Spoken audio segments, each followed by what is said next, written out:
ഒരുപാട് സഞ്ചാരികൾക്ക് അവർ യാത്ര ചെയ്ത റൂട്ടുകളിൽ ഏറ്റവും ഇഷ്ടപ്പെട്ട റൂട്ടുകളിൽ ഒന്നാണ് കിന്നക്കോരയിലേക്കുള്ളത്.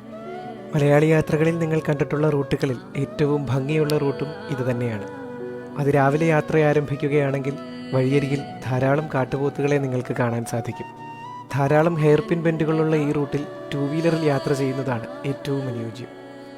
ഓരോ ഹെയർ പിൻ ബെൻഡുകളും വ്യത്യസ്തമായ ഭംഗിയും കാഴ്ചകളുമാണ് സമ്മാനിക്കുന്നത്.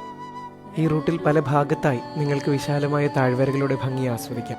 ഇന്ത്യയിൽ തന്നെ വ്യാവസായിക അടിസ്ഥാനത്തിൽ വിജയകരമായി തേയില കൃഷി ചെയ്ത എസ്റ്റേറ്റുകളിൽ ഒന്നാണ് ഈ റൂട്ടിൽ കാണാൻ സാധിക്കുന്ന തായ്ശോല. തായ്ശോല എസ്റ്റേറ്റിൻ്റെ ഭംഗിയും അവിടുത്തെ ഗ്രാമീണ ഭംഗിയും ആസ്വദിച്ച് നിങ്ങൾ മുന്നോട്ടേക്ക് യാത്ര ചെയ്യുമ്പോൾ പിന്നെ ശോലവനങ്ങളായി. ഈ റൂട്ടിൽ ധാരാളം കോടമഞ്ഞുള്ളപ്പോഴും യാത്ര ചെയ്യണം, അതല്ലാത്ത സമയത്തും യാത്ര ചെയ്യണം. രണ്ടും വ്യത്യസ്തമായ അനുഭവമാണ്. ഭംഗിയുള്ള റൂട്ടുകളിലൂടെ 2 വീലർ യാത്ര ഇഷ്ടപ്പെടുന്നവരാണ് നിങ്ങളെങ്കിൽ തീർച്ചയായും കിന്നക്കോരയിലേക്ക് നിങ്ങൾ പോകണം.